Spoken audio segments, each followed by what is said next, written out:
All right, another episode of Confessions of a Street Broker, and with me today is the second tallest guy at Rich Young Company, Christopher Kelly. What's happening? Oh man, not a whole lot. Just wrapping up the day, finishing up some calls, and looking forward to getting this going, man. That's awesome, man. Well, thanks for coming down. This is exciting. We just round tripped a deal together that we did. That was awesome, man. Y'all brought me a deal, and we did it. We got it. Y'all got it leased up, and then y'all got it sold, and y'all bought it with us. And man, that was just a great full cycle story there, man. Investors got paid really well, and absolutely, you guys made some money on fees and ownership side. So that's great, man. I feel like we checked every box on that deal. We kind of, did. Obviously brought it to you. I think that was pretty early on in the Matador kind of transition process too. So, it was February of 22, I think. Yeah. So I remember Rich called me. He's like, "Hey, Chris is fixing to list this building." I'm like, "Where's it at?" He tells me. I was like, "I'm 3 exits away." I just pull in. I'm like, "Yeah, I'll buy it. Like, this is perfect." Yeah. Literally just rolled up. And, it was kind of an interesting point in the market. The deal I'd picked up, it was kind of whisper price. Here's what I'd sell it for. And it took me a while to kind of even get to that point where he'd let me run around with it. Yeah. And the number he wanted felt a little kind of crazy at the moment. Yeah. The users in the market hadn't really figured it out yet. Yeah. Right. But you had kind of seen what was coming around the corner. Yeah. And so anyway, I'd brought it around and kind of showed some people, "Oh, yeah, good luck with that one, man. Not my deal." Yeah. And then Rich kind of calls me and was like, "Hey, we're touring now. Jeremy wants to see it." You roll in and you're like, "Let's go." Yeah. And, you had a lot of conviction in your deal. And, I obviously believed in it, know the value of a building like that. Yeah. That outdoor storage component. So, the really unique thing about that building, though, that I really liked, I love the outdoor storage component, but it was like a 200-foot billboard on I-35. Yeah. And I was like, dude, someone's going to want that. Yeah. It's funny though. The tenant we got was a collision. It was a hail tenant, and dent repair, and then he left it as pool plaster everywhere. Yeah. But I'm sure the next guy that takes it is going. That's valuable. The side of the building is pretty valuable real estate. Absolutely, especially in that market. It's visibility. Most think, "Hey, where's that building at?" You're kind of describing it. "Oh, at the intersection of this," and they kind of know where you're talking.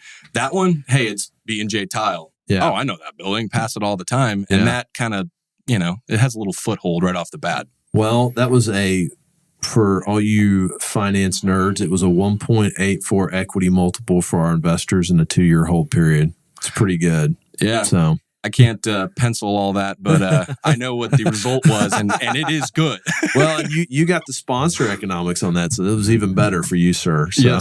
Yes. But pleasure doing business. Passive LPs really enjoyed that one, and they appreciate it. So seemed to be a home run all around. Yeah, it was good. So, well, okay. Well, let's kind of start. Like, where'd you grow up? Where are you from? Yeah. So, was born in Chicago, but don't really claim it. I was there for 6 months, right? Yeah. My dad and mom were kind of early transplants from Chicago down to Dallas. Yeah. So grew up in Plano. Okay. I know everyone says they grew up in Dallas, but no one really was from Dallas. Right. But I grew up in Plano, went to high school here. I was public school up through 8th grade, went to Renner, and then jumped over to Prestonwood Christian Academy. Yeah. So did 9 through 12 there. A lot of people have, I want to go to A&M. I want to go to UT. I didn't really want to go to any Texas schools, which is kind of weird because I love Texas and love Dallas. I think I always knew I wanted to be a Dallas guy, if you will, do business here. And, just watching the success my dad had building a business, and plenty of other guys with the same story came to Dallas, started something up. I just knew it was a place to prosper. So wanted to go see something different. Yeah. One of my best friends in high school, his dad went to University of South Carolina. Said, "Man, you got to check this out." I think they had the number 1 or number 2 international business program. So I sold that part to my parents. They like that. Yeah, sure. Sounds good enough. She'll do business in China. I'm sure you'll be successful. Yeah. So anyway, went and toured there. Ended up going to University of South Carolina. Got a little scholarship, academics to go do that. So made it even easier. In-state tuition, all that good stuff. But went to South Carolina, had some fun out there, watched some good football, probably the best 4 years or 4.5 years that the team had. Then came on back to Dallas, man. So what did your dad do here in Dallas? He was in orthopedics, an orthopedic distributor. Okay. So he was slinging joints. It's kind of a funny joke. He was slinging joints up in Chicago, but then came on down here to Dallas. A few guys had come through and tried to open up a distributorship and hadn't really gotten the foothold. So he thought it'd be a great opportunity for him and his wife and a 6-month-old baby to run on down here and try and start something up. So that's cool. Yeah. So okay, so you go to South Carolina. What is that university like? Like, it's like, that's one school in the SEC I just don't have any kind of beat on. Yeah, it's funny. It's not like it's a small school or by any means. It's 30,000, 35,000 we had. Yeah. It's a slower pace. Mm-hmm. I mean, I loved it because, I don't know, may sound wrong, but beautiful girls and sweet and approachable. They're not like LA where, hey, where'd you park your Porsche? Where's your They were just down to earth. I totally picked my school based on the girls. Nothing wrong with that, right? 100%. Yeah, absolutely. So, no, it was really cool on that front. But I loved the campus. We visited on a fall day. Yeah. Of course, my buddy's dad's cheerleading the whole thing. Oh, you're going to love it. Oh, you're going to. Yeah. But you walk onto the campus, these buildings are 150, 200 years old. Yeah. Just a gorgeous little kind of classic quad. It looks like, I'm not going to say Harvard. I haven't been to Harvard, but it just looks old and prestigious. So just fell in love with it. Weather's gorgeous. That's cool. Yeah. Is it Big Greek there? Very big Greek. Yeah. Yeah. It seems like it would be. So. Yeah. I don't know the exact breakout, probably 60%, something like that, 50, 60%. Yeah. So I knew I wanted to do the fraternity life. My dad had done it and, said it's a good thing to do. I'll tell you what, it's funny. My whole decision to go to tech was what it kind of revolved around. And, Jeff went to Rice. Yeah. He never dated one girl at Rice because there's no girls at Rice. Just a bunch of dudes. A bunch of nerds. Yeah. That's kind of what I would guess. And the girls were, they just wanted to study or something. I don't know. But, and so when I started going through recruiting, he was like, I got to be involved with this because I don't want you to go through that. Yeah, exactly. And Texas Tech was playing Oklahoma State in Texas Stadium for like a exhibition, like away. It was neutral site game for both of them.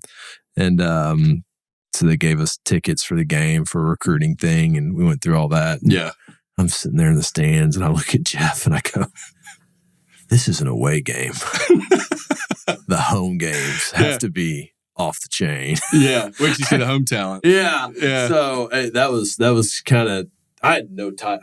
I didn't even know where Lubbock was when I was, and then that was a big draw for me. So not a bad thing. It's funny too. I took a trip one time to Ole Miss. Yeah. Random trip. Great school to visit too. This was 6 years ago.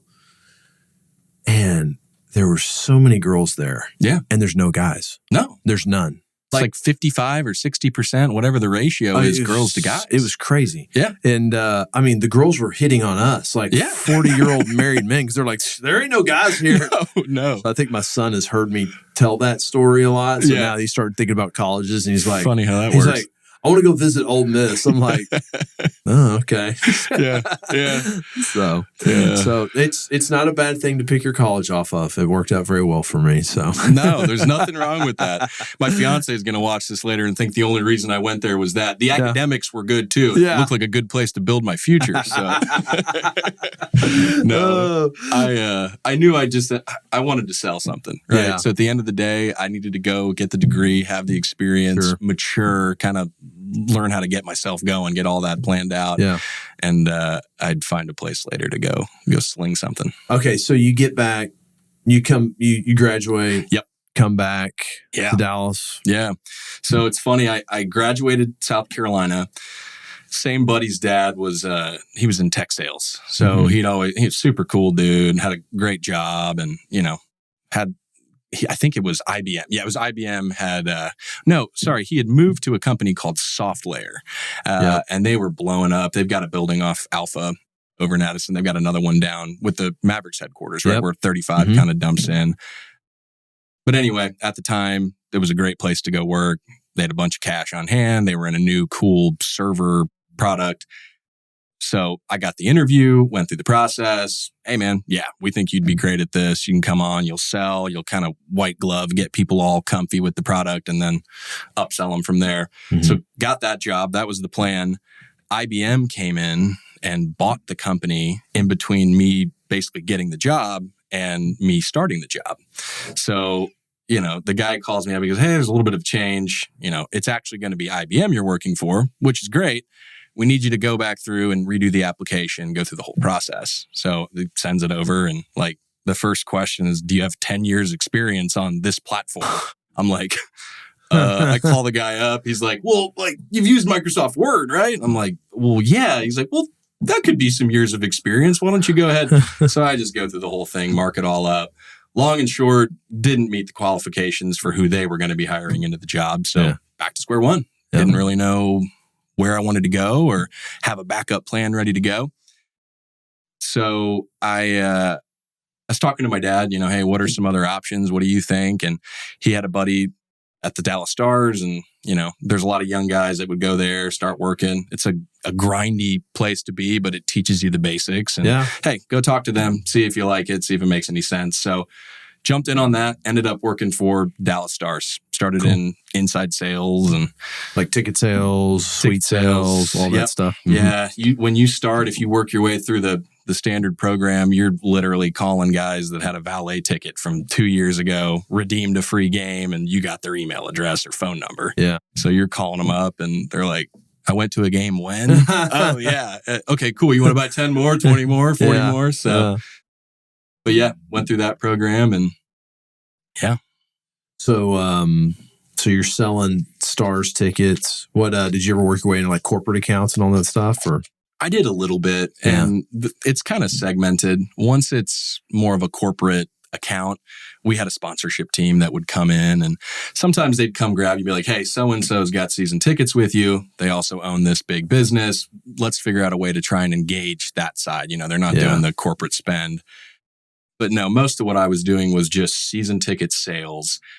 To individuals. Yeah. And we'd go and call on some businesses and we'd build some ticket plans that way. But a lot of it's B2C, which, it's a lot of calls and a lot of volume, and they're different calls than what I do now. Right.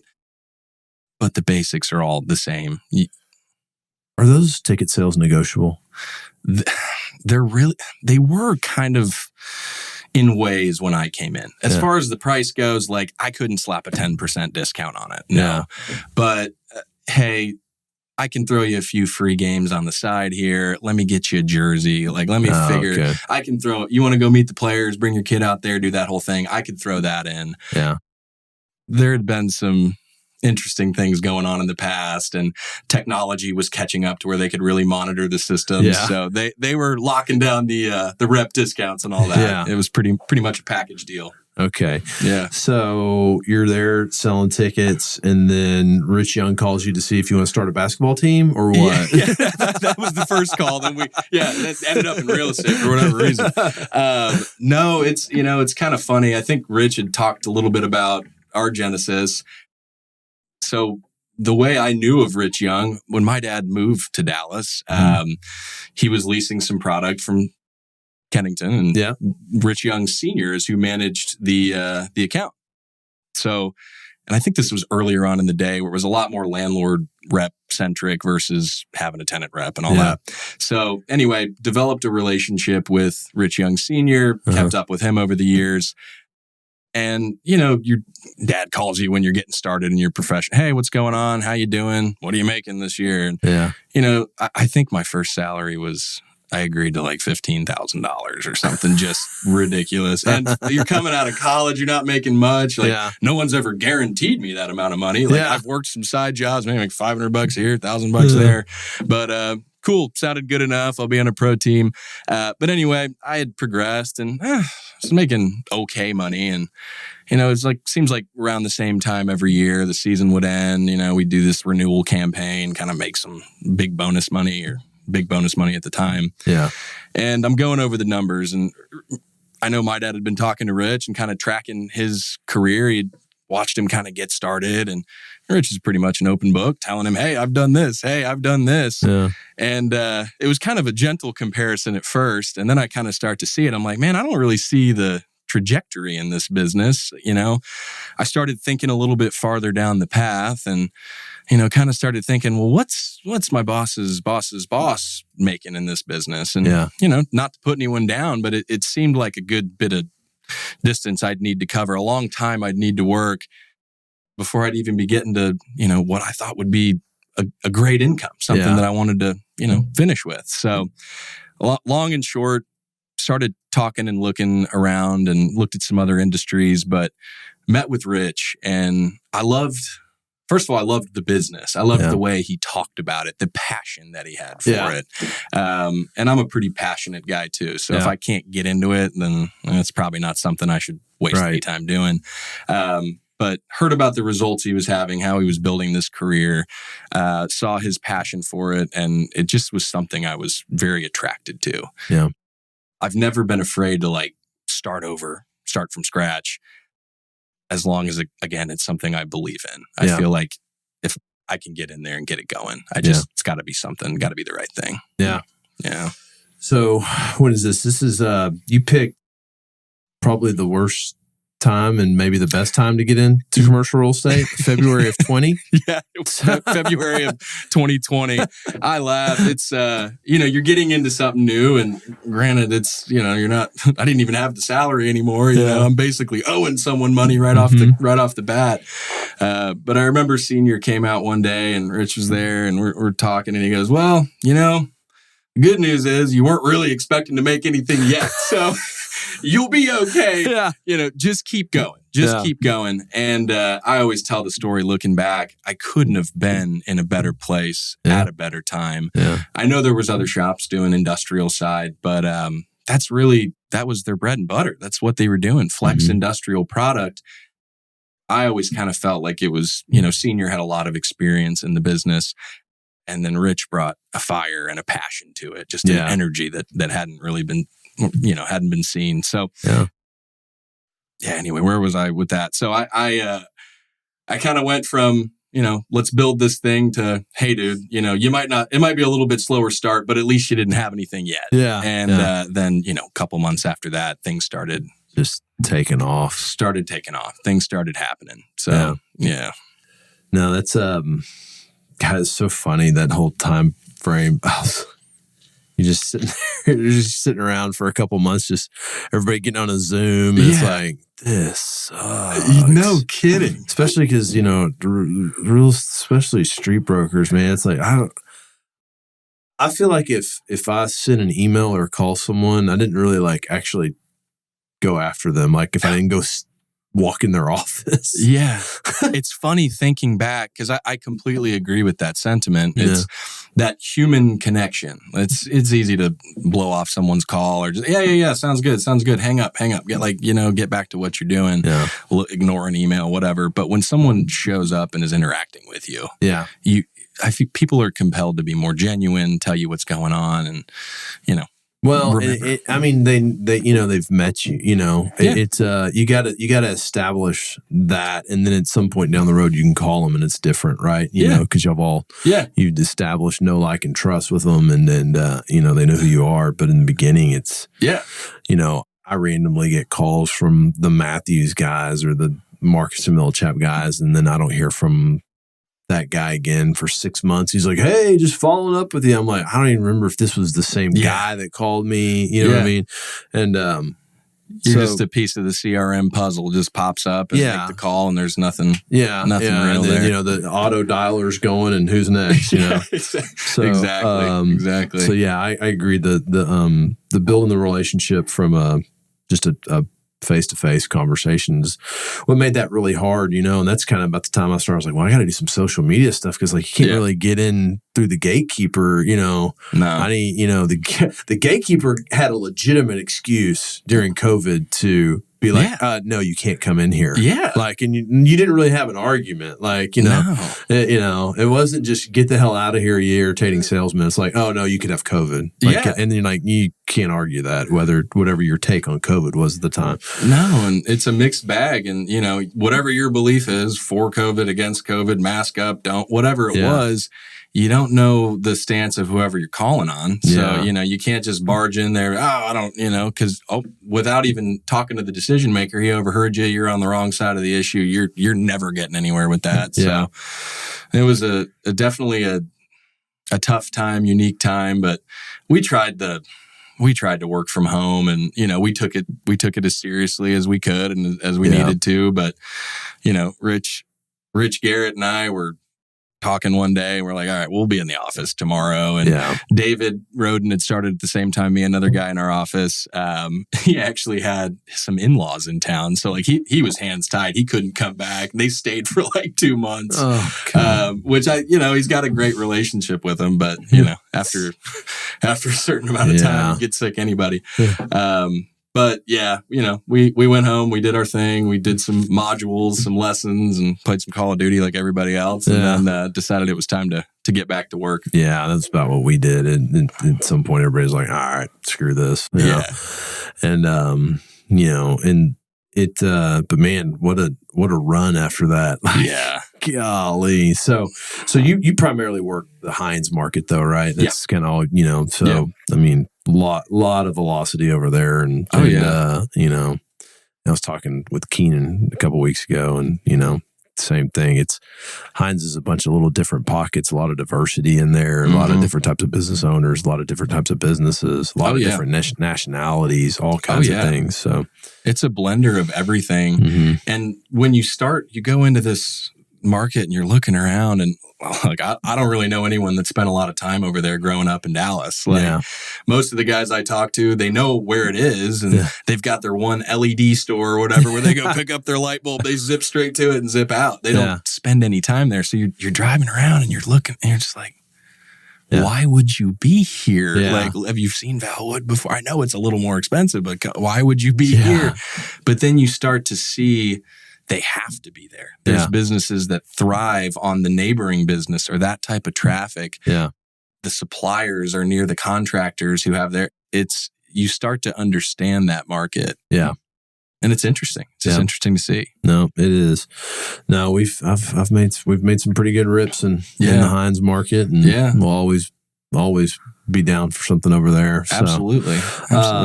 Well, let me ask you this. What was your worst cold call you ever made? Worst cold call. Or most awkward one? Dude, I think the worst, I cold called a funeral. Oh. And, how did you cold call a funeral? Yeah. Was it a church in an industrial building? So it was a funeral home in an industrial park, right? And so you just get in the mode, right? Yeah. You're just calling. And I was far enough into the business where I don't know. You walk in, you want me there, you don't, whatever. Yeah. I'm here to help. Let's go. But I walk up to the door. I kind of look. I see it's a funeral home, but they're in flex products, so it's a viable candidate to me. Yeah. And I kind of pop the door open and just bust right in. I'm not afraid. I'm confident. I go, and it was weird because I walk into a room and there's like chairs lined up, but there's a bunch of people in the room and they're all in suits too. I'm like, this is, and then they're all staring at me, and I'm like, what? Like what? And then I kind of look around. I look down to the right.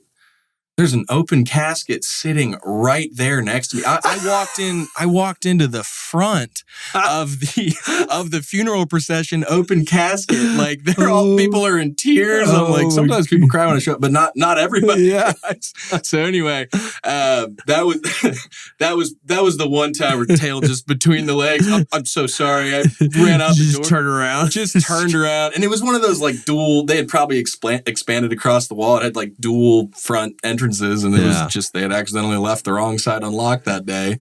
I ran over, apologized, and but yeah, that was probably the worst cold call, most memorable cold call I ever You're went. literally standing next to the casket. Exactly. Yep. Oh, Yeah. that's so funny. Yep. Dude, it's funny. Back in the day, like when I was right out of college, Jeff and I would chase down pre-foreclosures, and we would try to buy houses and stuff like that. I remember one time we were talking, I was like, man, I should just read obituaries. I was like, yeah. So I read an obituary. I was like, ooh, this house is in Irving, and I'm from Irving, so I'm going to figure this out. Yeah. So I'm like, I'm going to go drive by it. I drive by it, and like the whole family's in there. I'm like, what am I doing? Like the Grim Reaper showing up or something. Oh, so sorry for your loss. Yeah. But what are you doing with this thing? Have you heard of a step up in basis? Yeah. It's twisted.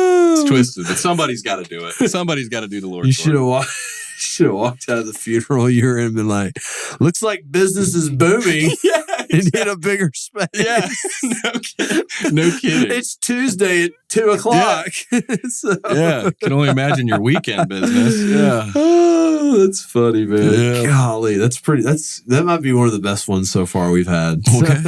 Glad I could make that call for us. Yeah. So, well, let me ask you, what are you kind of seeing? You know, the market last year was pretty interesting. Yeah. We were looking at some stats of our stuff.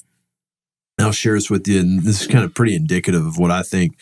So in 2022, we analyzed $1.2 billion in deals. Wow. We offered on $250 million. Okay. We bought $56 million. Yeah. In 2023, we reviewed $2.5 billion in deals over 444 assets. We offered on $500 million. We bought $29 million. Really? Yeah. So, you know, the bid and the ask has been very spread apart because of interest rates rising. So, you know, you do a lot of user sales. So do you see that kind of starting to narrow, that gap starting to narrow now, or everybody's still holding pretty firm, or are buyers coming up or sellers coming down? I feel like there's still some distance in the market, and it feels like lately, even the last like month, maybe we're starting to bridge that, get a little bit closer. Yeah.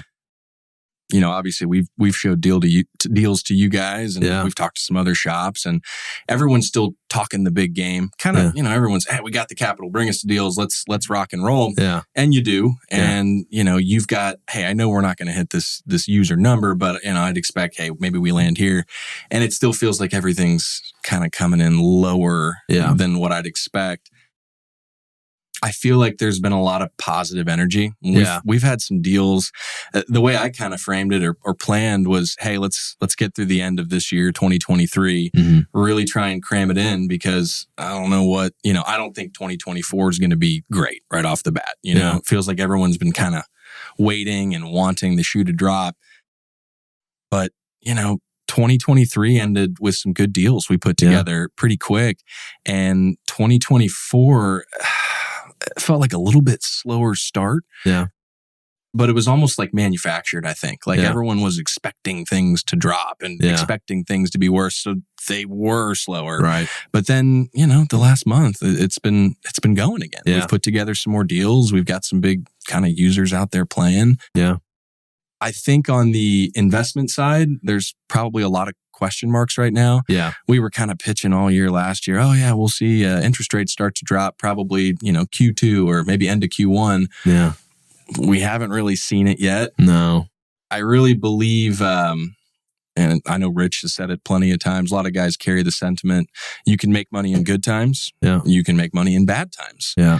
It's the uncertain times where you struggle. Where, you know, everyone's not moving together. Everyone's got a different opinion, which leads to a lot of people taking more time, just kind of sitting. You know, it's funny. I was talking to Rich this morning on the phone, actually, and you know, he was saying something. I said, well, you know, a very smart man told me once that there's two types of people in this world: those that bought real estate in DFW and those that wish they did. And that's a Rich Young line. I was right going to say, I've heard that one. I've heard that one before. I totally agree with them, man. Like, you know, but that's kind of, you know, you're talking about passion, how, you know, both y'all really, that's how he is, man. He's just a real passionate person. And absolutely. And, you know, like when he says stuff to me like that, I'm like, fuck yeah. Let's go buy something. Let's go, baby. Let's go. I got another $100,000. I ain't no bitch. I'm buying this. Exactly. No, it's, you know, it's the truth too. And, you know, some people may think, oh, it's a shtick. It's not. And I think people, you know, as dumb as you can be and still sell stuff or run a business, I think people can feel each other, and they kind of read energies, and they know if you're full of shit or if you're being genuine. Yeah. And that's what I've loved about, Rich in particular, some other great guys. They're very passionate, and they truly believe what they're saying. Yeah. And, no one's right 100% of the time. And it's not always up and up and up and up. But if you look at it at a high enough, the 30,000 feet, if you look down and you trust the trends and you see, then you understand the trends, you can make a lot of money for people, a lot of success for business owners, put them in the right position. And that, I feel like it kind of trickles down. Yeah. When they see that you're confident, that you know the trends, you see it, they can believe more in what they need to do. And it all just kind of makes the whole thing turn. That's what, you've seen this before, but you see a local business show up with a brokerage that might be a big name brokerage, maybe one of the big publicly traded ones and all that stuff. And you see the guy they're working with, and then you just go, that guy doesn't know thing about selling you a building in this neighborhood. Nope. And, they'll probably get it done somehow, but it's, stuff like that is frustrating because you're like, man, I know, because to your point, like the passion and, seeing the trends and all those things, really what it is, man, it's like being able to stand on a corner in Hines and go, we see that, you see that, I did this, that happened here, that guy moved here, that guy moved there. When you can display that kind of market relevance to somebody, absolutely. They, I always kind of felt my biggest calling card was, even if you didn't like me, I could scare you into how much knowledge I knew. Yeah. That if you didn't hire me, I was probably going to beat you. Yeah. With another client. So absolutely. In Brook Hollow, right? Because I could play chess and checkers all day long down there when I was in it. So I think that's the true value of what kind of sub-market specialization does, is which like how you guys do it, and how a lot of local groups here do it, is just learning that pocket and knowing that pocket and know how to move everybody around and all that stuff. And you draw your confidence on it. When you're getting started in the business. I mean, for me, it's never been tough to go talk to somebody, but to have a reason to go talk to somebody. And that's another thing people can feel. Man, are you here wasting my time? Yeah. Or do you actually think you should be in here? Yeah. And, I'm 4 years into the business now, and I feel like, it takes a couple years to really understand. Yeah.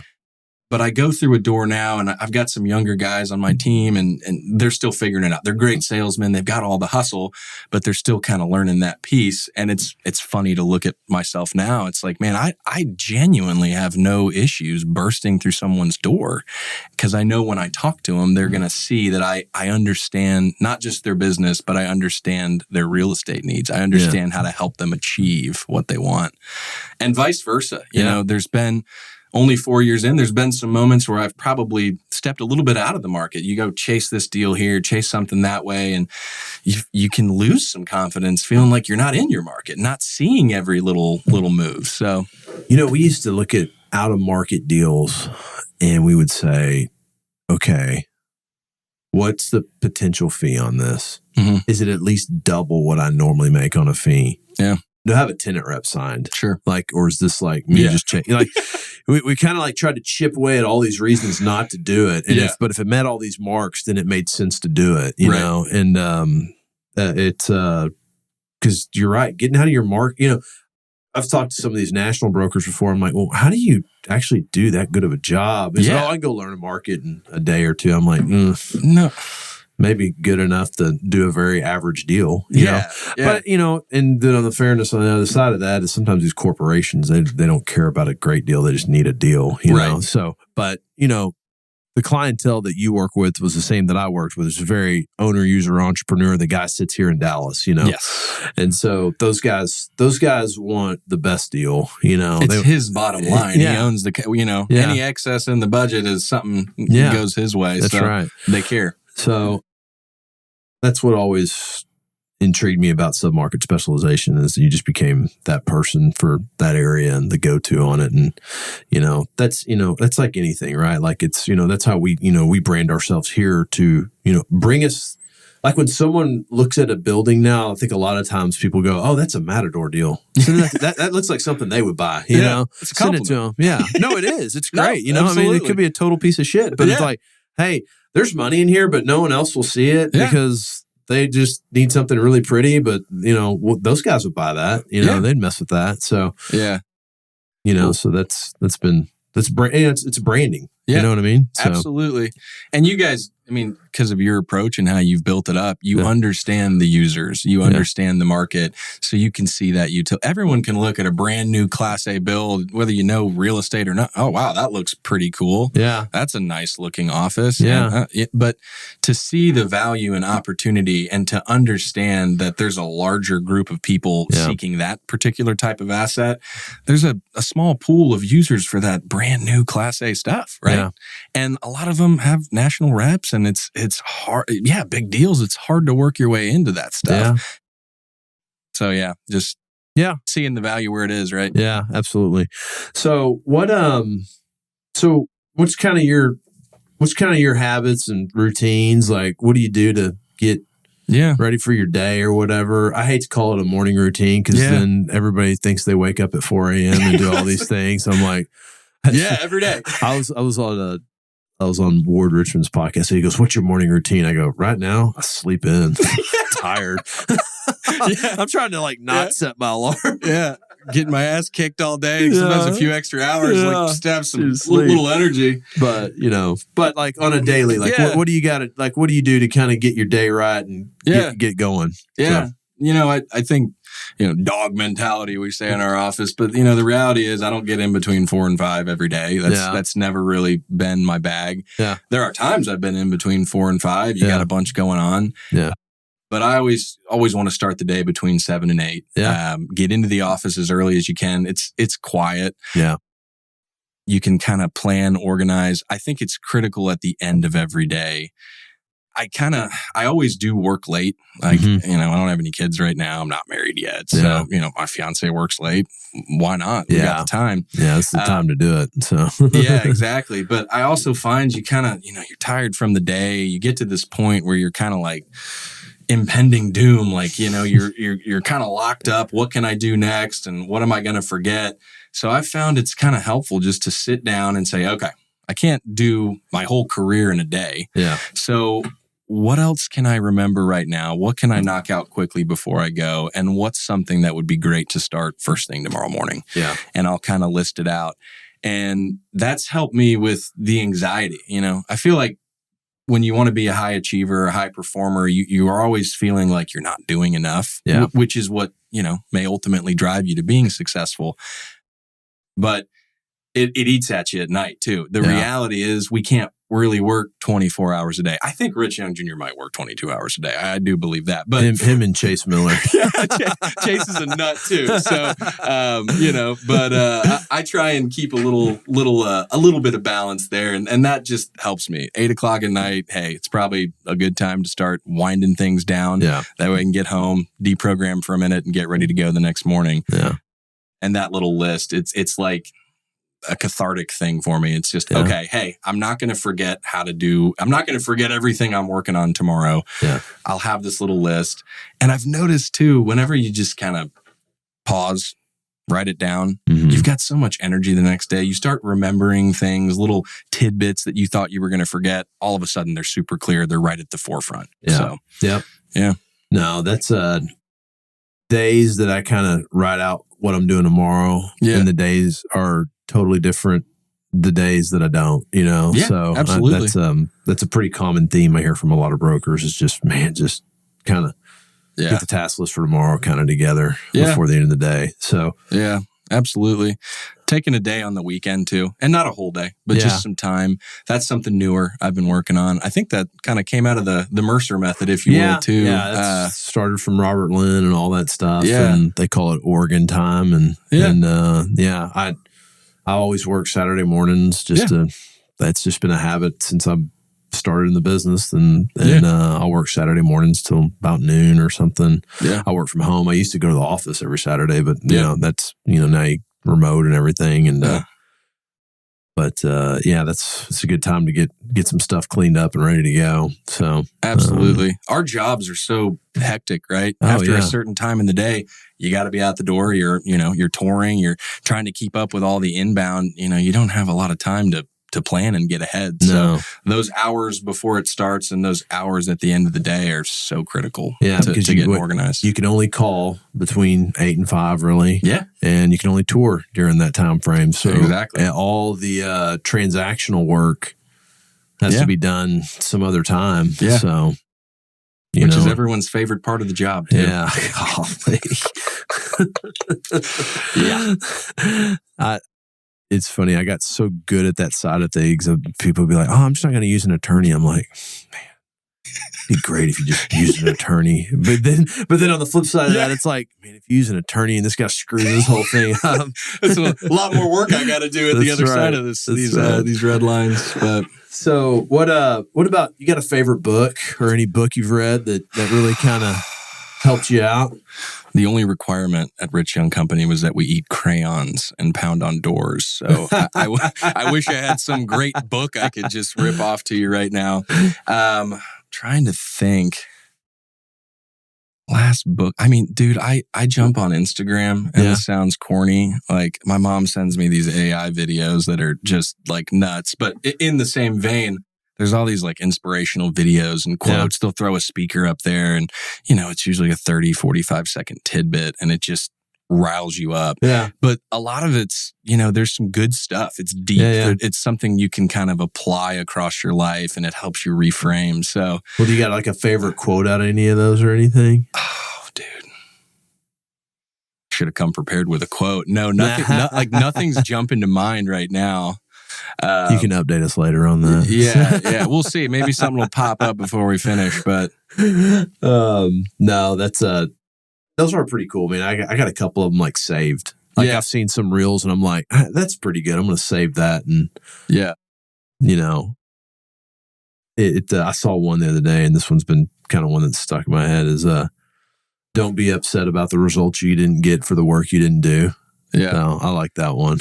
I literally that's such a great quote too. It's everything you need to be successful. It's usually right in front of you, right? There are some times where you don't know what to do or some places in life you're not sure what the next step is, but usually it's just doing what you did the day before and doing it with the same passion and energy that you had the day before. It's a lot of consistency, man. Yeah. It's a lot of just chopping wood. I'll give you one. I'll give you one of my favorite quotes, and it's simple. This is, I don't know where my dad picked it up, how maybe he came up with it, but he used to sit me down and he'd say the whole equation is so simple, so easy. Doesn't really matter what you want or what it ends up being. Effort equals success. Yeah. It's as simple as that. It's effort equals success. Yeah. The harder you try, no matter what you're doing, whether you're working at a McDonald's or if you are the hardest working person, the most dedicated, and you put the effort in, the success will follow. It just does. Very true. Very true. Well, what's something unique about you no one knows or most people don't know? Or something interesting? As being as tall as I am, I guess, not a lot of people know I played basketball. I was on a state championship team in high school. Really? At Prestonwood? At Prestonwood. That's cool. You won a state championship in high school? We lost a state championship in high school. Oh, man. No, we were a great team. It's funny. So I played football growing up, and I was always a big guy. And, loved playing football. And then I started having some complications, my muscle was breaking down in a weird way. I was getting real tired. Couldn't finish practices. Yeah. So we didn't figure out what it was at the time. Turned out to be some genetic muscle disorder thing. Yeah. You can't catch it from me. Don't worry. But long and short, they thought it was the heat. Hey, maybe he shouldn't be doing football. So jumped into basketball. So I wasn't a baller per se, but I made the team and I could play. I had a good time. But we made it to state championship. Man. We actually had, he wasn't on our team that year. He was in 8th grade still, but Julius Randall played at PCA. Wow. And I was a senior. And, again, played a little bit, but, I wasn't carrying the team. I wasn't the reason we went to state. But coach would hey man, Julius is out there go rough him up a little bit. Like, he needs that. And again, this is an 8th grader, and I'm in 12th grade, and he's an absolute just man. Yeah. And it's funny because what he's going to be, even when he's that young, but he doesn't really see it or get it yet. So he kind of looks up to you like you're a cool senior, and you're just laughing like, dude, you've got no idea what you're going to be one day. But he just gets frustrated. I'm just bodying him. It's like the first person he's really had kind of push back on him. Yeah. But yeah, I'd say that's probably, I don't talk about it much, but that's pretty cool. It was on the state championship team. It's funny, man. Like seeing guys that are just different. Yeah. Like it's like, that guy's different. Like I noticed some guys that I was on the team with in Tech, and I was just like, that dude's different. Like exactly. Just cut from a different cloth. Yeah. Like, like that guy goes to the NFL. Like, no doubt. Oh, yeah. I remember just college football thinking of that. I had a little brother in the fraternity, and his dad was a car dealer and whatever, had some deals with the coach. So he had field passes for the Alabama game, which we ended up winning. Yeah. Awesome night in Columbia. But I got down on the field, right? Mm-hmm. And, we had a good team. We had some big guys on our team. But you look at Alabama come out, and every single one of those, they're just monsters. Yeah. I mean, every single guy. I'm not even talking about the line. The line is like, holy hell. Like, how do you get so? Yeah. But it just different breed. Yeah. Farm boy, if you will. Like, just that country strength. So, yeah. So, well, we're going to wrap this up. But, cool. This is great, man. We'll have you back on again and talk market stuff. But awesome, love getting to hear your story. Yeah. Love doing a deal with you. Let's do another one. Absolutely. So, anyways, well, Chris Kelly, people. Thank you, sir. Jeremy, appreciate it, man. Yeah. Pleasure being on. Yeah. All right. See ya. See ya.